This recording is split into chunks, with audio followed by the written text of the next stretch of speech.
Greetings to you. My name is Tara Brabazon and I'm the Dean of Graduate Research at Flinders University, and I'd like to welcome you to Vlog 52 by request this week, and Vlog 52 is titled Predatory Conferences. Our great staff and students in nursing and midwifery have requested this vlog, and it's no surprise that nursing and midwifery and the allied health professions are particularly interested in this topic because yes, you are being targeted by these predatory conference organisations. And there are some reasons for that in disciplinary terms. Nursing and midwifery, perhaps more than any other paradigm or discipline at the moment, is moving between qual and quant, deploying mixed methods, and we see the PhD students in nursing and midwifery moving from the high humanities, the history of the profession, right the way through to the harder quant sciences. Now we're going to talk about why that particular profile means that you're targeted, but do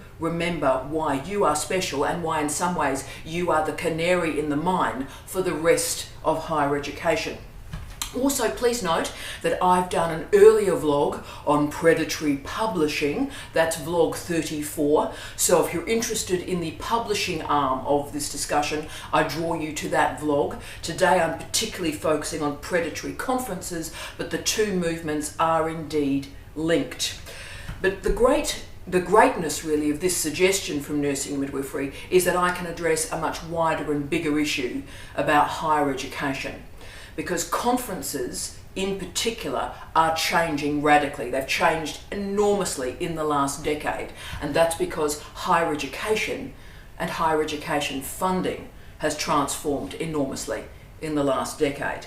You see, many of you are going to work for universities that have no money for conference attendance of any kind. Universities are doing it tough. Universities are battling to pay payroll.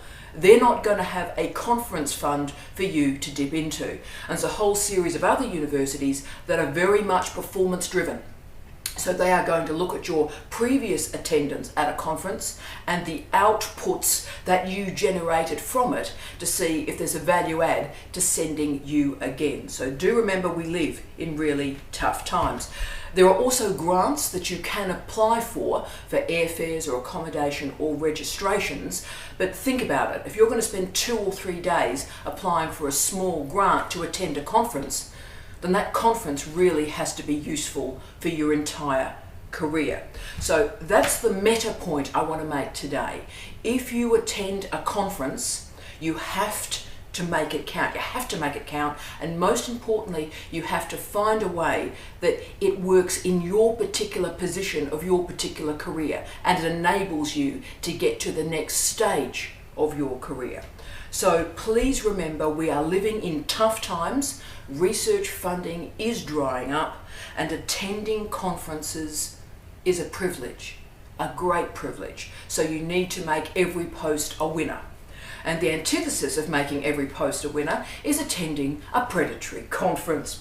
So let's put in place some pretty basic definitions of a predatory conference. Then we're going to get a little bit more complex. So predatory conferences are particularly emerging in science-based disciplines and particularly allied health professions. They're set up to appear legitimate, as if there is transparency, as if there is accountability and refereeing. The other key characteristic is keynote addresses are highlighted and promoted and advertised, but those academics who are highlighted as keynote addresses haven't even been approached. They don't even know that their name is mentioned on that website. So the point of a predatory conference is exploitation through the gathering of fees and registrations. Presenters are charged fees to present, supposedly on the basis of legitimacy and credibility. So where the relationship between predatory conferences and actual legitimate conferences starts to get a bit messed up is with regard to money. Because you see, all conferences need to make money. All conferences need to at least break even. I've been an organiser for a conference and I'm very aware of the number of delegates I need to make sure that the conference breaks even and then creates a bit of seed funding for the organisation the following year. So pretending that the Predatory conference is terribly interested in capitalism and the conventional conference is just not, and just having a lovely time and it's a charity, that's just not on. That's not a fair differentiation. All conferences do need to at least break even. So all conferences are desperate for delegates. There are thousands of conferences around the world and money for academics to attend them is retracting. You can see, so it's a very competitive environment. So what makes the Predatory conference different, I think, is that organisers just simply lie. They promote people that are not attending and they promote a refereeing process that does not exist. They appear to take any paper and any delegate because they do. But also please remember there are plenty of conferences out there that also do take every delegate. So if a delegate applies and pays the registration, they can attend that conference. So again, be careful. The key difference, I think, is the lying, particularly the lying about keynote speakers. So these are vanity conferences. They fulfill a particular role on your CV. Organisers know you need some conference presentations on that CV to get work or get promoted. So they're feeding off the need of academics to share and spread and disseminate their wares. The other issues to look for, and these are quite significant I think, is no refund is offered if the conference is cancelled. For just about every legitimate organisation, if the conference is cancelled, you will be refunded your registration. Another great characteristic is a similar name is used for a legitimate conference. So they just change a few letters in an association name and they start to spruik and sell that conference. Another great one that I've seen recently is the URL is close to a legitimate URL. So they might add 2 or 3 letters to the URL that appears in a browser, and unless you're looking for it, you think you're going to a legitimate site. My other favourite way to determine whether or not something is predatory is to use the Firefox web browser. Very sensitive web browser, so if you try to click to a predatory conference, it will read the website as unsafe or not secure, and it will actually stop you from entering it without thinking through the process again. So use the browser as a pretty good indicator. Another characteristic is the abstracts are just open. There is no deadline of any kind. There's also no details about the abstract submission, so the guidelines. So just submit something at any point and it's cool. Great stuff. And you'll also see incredibly high registration fees. Wow. Also, and particularly for our PhD and research master students watching this, if an email arrives that is too good to be true, then it is.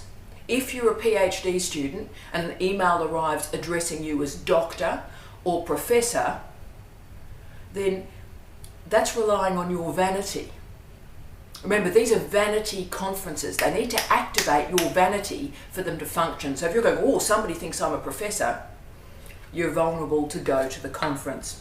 So this means flattering emails arrive, fantastic keynote addresses appear to be delivered, and often they're very exotic locations. So you're heading to somewhere fabulous in Europe or North America, really exotic, interesting places. And you'll see that a lot of organisations around the world are now starting to fight these predatory conferences because so much legitimate public money is being wasted going to these organisations. And the International Family Nursing Association has been absolutely fantastic on this. Some of the best work, when I was preparing this vlog, some of the best research and work on this is coming from the International Family Nursing Association. And they've been really quite courageous, I think, in fighting predatory publishing and predatory conferences for nursing. And they've logged, and this is a really subtle point I think, that the vanity emails that are arriving to you are presenting a subject that's interesting but only tangentially linked to the area in which you're working. And they used a great example. They, for example, found a conference that was targeting nursing that was returning to work after depression. Now that's a fantastically interesting topic. Most of us are really interested in that. Now it's not our area of research expertise, but it's close enough that it's interesting and it could be used to spruik in, to bring somebody into this predatory environment. Another great series of hints comes from Derek. I wish I could give you Derek's last name, but he doesn't list it. Derek from weblearning.co.za. So weblearning.co.za. And Derek has constructed this fantastic list for predatory conferences, and he particularly asked, and this is a great idea, look for triangulation in social media. So have a look at the organiser's name and then go to LinkedIn particularly. Also have a look at Twitter, see if there's any storage device or storage for the previous year's conference proceedings. That's a really great point. And also just look at the layout of the conference program. Does it look poor? Does it look messy? There's no doubt that globalisation has had a fantastic impact on international higher education. Most of us, most hours of most days, are working around the world with colleagues around the world. It is terrific. But there is one weakness, there's probably many, but there's one weakness, and that is just about every day we are having to delete emails from predatory publishers and predatory conference organisers. And they're spruiking us to spend our money, or indeed Australian taxpayers' money, in a really wasteful way. So what we're asking is that you really do your research. Choose the conference that suits your research needs, but please check that it is a legitimate conference. Work out your research budget and work out the best choice you can make to enable your career. I also want to draw your attention to Author Aid. Author Aid is a great organisation that enables our colleagues in developing countries, and they have a three-pronged strategy to enable conferences for their members. They ask that all members think, check, submit. Think, check, submit. Great strategy. Never pay to present, and never get lost in flattery. Never get lost in vanity. And always remember caveat emptor, buyer beware. We are buyers of conferences. We are buyers of capitalist conferences. So it's up to us to be careful, be considered, and think about the value intellectually and financially that we get from this outlay of capital.